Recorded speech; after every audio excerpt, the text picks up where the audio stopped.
చెంపలు పల్ల వాయించాలని అన్నది ఎవరిని? ఏ జర్నలిస్టులు మరి ముందర కూర్చుంటారు ప్రెస్ మీట్లా? సీనియర్లు జూనియర్లు ఇవన్నీ లెక్కలేసారు కదా. మరి సీనియర్లు జూనియర్లు లెక్కలేస్తే లెక్కకైతే అసలు ఆయన కాంగ్రెస్ పార్టీలో వైస్ ప్రెసిడెంట్ కాడ అయిపోవాలి.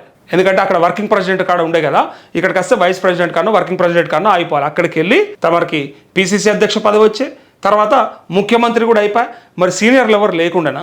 ఇలా సీనియర్ల ముందర తమ కాలు మీద కాలేసుకుని కూర్చోవట్లేదా? ఏమన్నా అంటే మళ్ళా సీనియర్లకు జూనియర్లకు అని మాకు తగులు పెట్టే ప్రయత్నం. అంటే మా దాంట్లో ఉన్న సీనియర్లు మమ్మల్ని అరే సుశీరా ముఖ్యమంత్రి అంటుండని చెప్పి మమ్మల్ని ప్రెజర్ చేయనీకి ఇవన్నీ ప్రయత్నాలు అన్నట్టు. నేనేం అడుగుతా ఉన్నా, ఇదే మాట ఆ రోజు ఇంతమంది సీనియర్లు ఉండగా నువ్వు ముఖ్యమంత్రి ఎట్లయితావు, లేదా నువ్వు పిసిసి అధ్యక్షుడు ఎట్లయినావు, 50 కోట్లు పెట్టి కొనుకొచ్చుకున్నావని కోమటిరెడ్డి వెంకటరెడ్డి అంటుండు అంటే ఏమన్నాడు తెలుసా? మీ అందరికీ గుర్తుందా? ఎస్పీఏ హోంగార్డ్ అని చెప్పిండు. అంటే ఎవరిని అవమానిస్తున్నట్టు? మందిది మంగళవారం మన సోమవారమా? నువ్వెట్లన్నావు మరి? ఇప్పుడు కోమటిరెడ్డి వెంకటరెడ్డి నీకంటే సీనియరు, ఈ రాష్ట్రానికి మంత్రిగా పనిచేసినోడు, ఎప్పటి నుంచో ఉద్యమంలో కూడా ఉన్నాడు, తెలంగాణ ఉద్యమం కోసం మంత్రి పదవి రాజీనామా కూడా చేసినోడు, కాంగ్రెస్ పార్టీలో మొదటి నుంచి పట్టుకొని ఏడిచిండు, ఎన్ని ఇబ్బందులు వచ్చినా ఎన్ని రకాల సమస్యలు వచ్చినా అదే పార్టీని పట్టుకొని ఏడ్చాడు, అధికారం వచ్చినా రాకున్నా ఉన్నా లేకున్నా అన్నట్టు ఉన్నాడు. మరి నువ్వేమో వాళ్ళకి కుప్పిగంతులు కప్పగంతులు అంటారు చూడు, అట్లా వేసుకుంటా నీకు నచ్చిన అవకాశాన్ని అన్నీ కూడా తీసుకుంటా బయటపడితే మరి సీనియర్లని నువ్వేం గౌరవించినట్టు? నీ చుట్టుపక్కల సీనియర్లు కూర్చుంటే నువ్వెట్లా కూర్చుంటున్నావు ఇలా? అంటే నీ స్థాయి అన్నట్టు, అది నీ హోదా అన్నట్టు, నీ గౌరవం అన్నట్టు. అది మాత్రం ఇట్లా మాకు సెల్ఫ్ రెస్పెక్ట్ ఉండకూడదు, మాకు పంచాయతీలు పెట్టి పరిచయం చేయాలి నువ్వు. అట్లా జర్నలిస్టులు ఆ మాట అంటే ఇదే కోమటిరెడ్డి వెంకటరెడ్డి తమ్ముడు కోమటిరెడ్డి రాజగోపాల్ రెడ్డి ఒక మాట రండి చూడుని. ఆయన ఇలా పొద్దున్నే ట్విట్టర్లో బ్రహ్మాండంగా రాశాడు. ఇక ఒకసారి చూడండి, జూమ్ చేయి గని. కోమటిరెడ్డి రాజగోపాల్ రెడ్డి, ప్రజల కోసం సామాజిక బాధ్యతతో పనిచేస్తున్న సోషల్ మీడియాను పాలకులు గౌరవించాలి తప్ప అవమానించడం సబబు కాదు అంటూ. నిజంగా మా దాంట్లో కూడా ఎవడో ఒకడు కొద్దిమంది దొంగలు ఉంటే ఉండొచ్చు కాక లేరని చెప్ప. ఈ మైకుని ఈ లోగోను వాడుకొని డబ్బులు వసూలు చేయడము లేకపోతే అక్కడక్కడ బెదిరింపులకు పాల్పడము చేసి ఉండవచ్చు. కానీ ఎక్కువ శాతం మంది మీ నుంచి ఏం ఆశించకుండానే పనిచేస్తారు కదా, ఎవరో జీతాలు ఇవ్వట్లేదు కదా. ఇప్పుడు మెయిన్ స్ట్రీమ్ మీడియాలో ఆ మీడియా సంస్థలు వాళ్ళకి జీతాలు పే చేస్తాయి, లేదా వాళ్ళకి ఏమన్నా హెల్త్ బెనిఫిట్స్ ఇంకేదో బెనిఫిట్స్ ఇస్తారు, హెల్త్ కార్డ్స్. మాకు సోషల్ మీడియాకి ఏముంది చెప్పండి?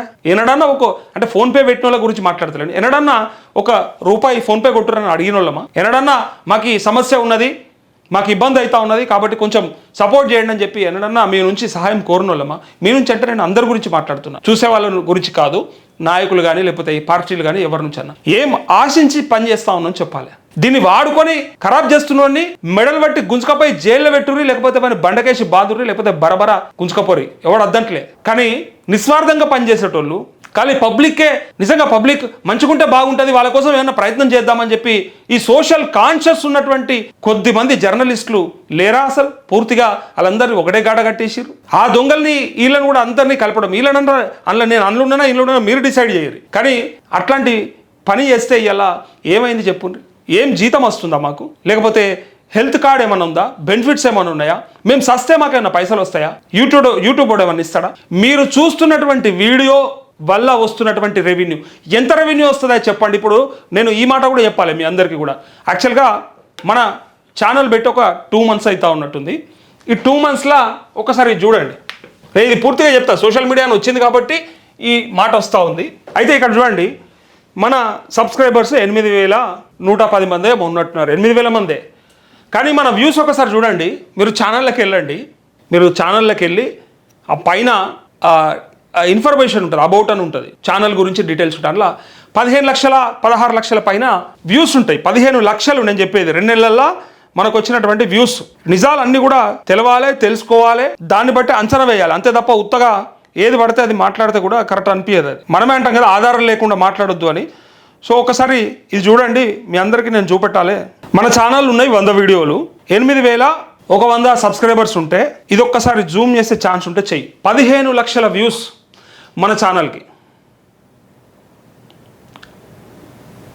15 లక్షల మంది చూసిరు మన వీడియోస్ని, కానీ సబ్స్క్రైబ్ చేసుకుంది మాత్రం జస్ట్ 8,000 మందే. ఇప్పుడు ఈ 15 లక్షల వ్యూస్లా అన్న మరి పైసలు రాలేదా, యూట్యూబ్ నుంచి మీకు రెవెన్యూ రాదా మీకు చూపిస్తే మా సిగ్గుపోతుంది. ఈ మాత్రం దానికోసం ఇంత కష్టపడతాడు అన్న, దీనికంటే ఏమైనా జాబ్ చేసుకుంది ఏమని మీరు అంటారు.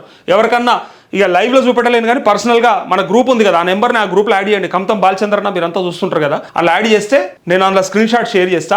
దీనికంటే ఎక్కడన్నా జాబ్ చేసుకుంది నయం. నేను ఏదో వ్యవసాయం చేసినట్టు అది అంటారు చూడు, పారపని తట్ట పని చేసుకునేది నయం అన్నట్టు, అది చేస్తే కూడా ఏం వస్తలేదని ఎట్లయితే అనుకున్నామో ఇది చేస్తే కూడా ఏం రానట్టే. కానీ పబ్లిక్ ఏదో మంచి చేద్దామని, ఏదో చెప్పాలని, చెప్పగలుగుతామని, ఏదన్నా మార్పు తీసుకొస్తామని ప్రయత్నం చేసేటోళ్ళు చాలామంది ఉంటారు. సో ఇన్ని లక్షల మంది చూసినా మన సబ్స్క్రైబర్స్ 8,000 మంది ఉన్నారు. ఎవరన్నా ఇప్పుడు అడుగుతా ఉన్నా, నేను లైవ్లో చూస్తున్న వాళ్ళు సబ్స్క్రైబ్ చేయని వాళ్ళు ఉంటే చెయ్యండి. దాంతో మనకు ₹1 ఒడిసేది లేదు, కష్టమయ్యేది లేదు, నష్టమయ్యేది లేదు. ఎవరన్నా ఇన్ని లక్షల మంది చూస్తున్నటువంటి మన ఛానల్ని సబ్స్క్రైబ్ చేస్తే ఏమవుతుంది, రీచ్ పెరుగుతుంది. నాకు వచ్చేది కాదు, నాకు వచ్చేది మీకు చూపిస్తా అంటున్నా కదా, అవసరమైతే మీకోసమే ఖర్చు పెడతా. నాకు ఆల్రెడీ కోర్టుల కేసు ఉంది, పిల్ వేసిన ఆ పిల్కి ఎంతో ఖర్చు ఉన్నది, దాని కథ వేరే ఉన్నది. అవన్నీ కూడా నేను మీతో రెగ్యులర్ గా డిస్కస్ చేస్తా, లైవ్ లో డిస్కస్ చేస్తా, ప్లస్ మనం గ్రూప్ లో కూడా డిస్కస్ చేద్దాం. వాటన్నిటి కూడా చాలా ఖర్చుతో కూడుకున్న పనులు ఉన్నాయి. దాంతో పోలిస్తే ఇంత డిలే అవ్వడానికి కారణం ఏంటిది?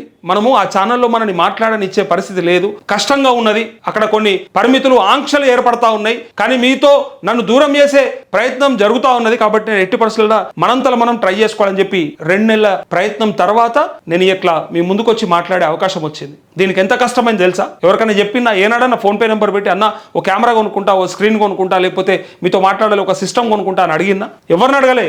ఏ మిత్రుల సహాయమో లేకపోతే నాకు ఏదో నా కష్టంతోనో ఏదో కిందనో మీందో పడ్డా.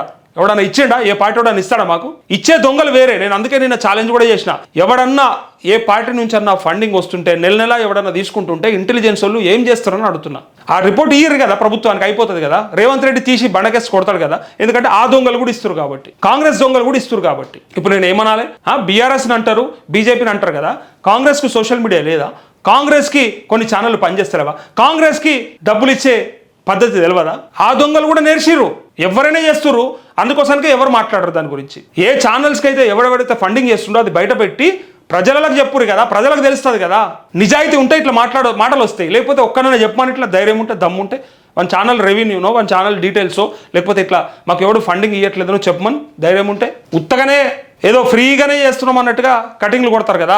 సో నేను అనేది ఇక్కడ నేనేం రిక్వెస్ట్ చేస్తాను అంటే, 15 లక్షల మందిలో 1 లక్ష మంది సబ్స్క్రైబ్ చేసుకున్న అయ్యేలాంటికి మన ఛానల్ ఎక్కడికో రీచ్ అవుతుండే, ఎంతమందికో రీచ్ అవుతుండే, నాకు కూడా ₹1 వస్తుండే. రెవెన్యూ వస్తే నేను ఇంకా లైట్లు కొనుక్కోవాలి, ఇంకా కథ కార్ఖానా ఉంటుంది, మైకులు కొనుక్కోవాలి, ఇంకా రకరకాల ఇంటర్వ్యూలు చేయాలంటే ఇంకో కెమెరా కొనుక్కోవాలి. సో అదన్నా వచ్చేది.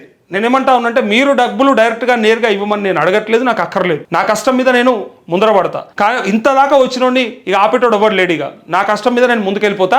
కాకపోతే సబ్స్క్రైబ్ చేసుకోండి, కనీసం మీకు కుదిరితే షేర్ చేయండి, కుదిరితే ఒక కామెంట్ పడేస్తే దానికి నేను రిప్లై ఇస్తా. ఆ ప్రకారంగానన్నా మన ఛానల్ కొంత రీచ్ పెరుగుతుంది. అయితే ఇక్కడ తనన్నటువంటి మాట, ఇగో ఇట్లా ఇన్ని కష్టాలు పడి నడిపించాల్సి వస్తాయి ఛానల్స్ అనే విషయాన్ని ఇప్పుడు అర్థం చేసుకోవాలి పబ్లిక్. అందుకే ఈ రాజగోపాల్ రెడ్డి కరెక్ట్గా అన్నాడు ఆ మాట. ఏమని? అయ్యో అవమానించడం సబబు కాదు, గౌరవించాలి. ఎందుకు గౌరవించాలంటే మాకు ఏం రావు కాబట్టి, ఏ బెనిఫిట్స్ ఉండవు కాబట్టి, రేపు సస్తే కూడా ఈ దేశం మాకేం ఇయ్యదు కాబట్టి, ఈ రాష్ట్రం కూడా మాకేం పెట్టదు కాబట్టి. సో తెలంగాణ సమాజ ఆకాంక్షల మేరకు సోషల్ మీడియా మొదటి నుంచి తన శక్తి కొద్దీ పనిచేస్తూనే ఉంది. డెఫినెట్గా పనిచేసింది, చేసేపటికే ఈ స్థాయిలో ఉన్నది. లేకపోతే ఆగమైపోతుంటే మీ మెయిన్ స్ట్రీమ్ మీడియా దొంగలు, నేను ఇప్పుడు వాళ్ళని అనాల్సిన అవసరం ఎందుకు వచ్చిందంటే, ఇప్పుడు వాళ్ళ వల్లనే దరిద్రం. వాళ్ళు నిజాలు చూపెట్టక జరుగుతున్నాయన్నీ కూడా తప్పులుగా రాసి, ఇప్పుడు ఇలా కాళేశ్వరం కమిషన్ రిపోర్ట్ ఇచ్చేసినట్టు రాసింది ఆ పత్రిక. దాన్ని ఏమని చెప్పాలి చెప్పు? కేసీఆర్ మీద క్రిమినల్ కేసులను రాసేసింది క్వశ్చన్ మార్క్ పెట్టి. దానికి ఏం సమాధానం చెప్పు? అంటే కేసీఆర్ని జైల్లో పెడతా ఉన్నారని చెప్తా ఉన్నారు. నచ్చిన పత్రిక ఒక రకంగా, నచ్చిన పత్రిక ఒక రకంగా.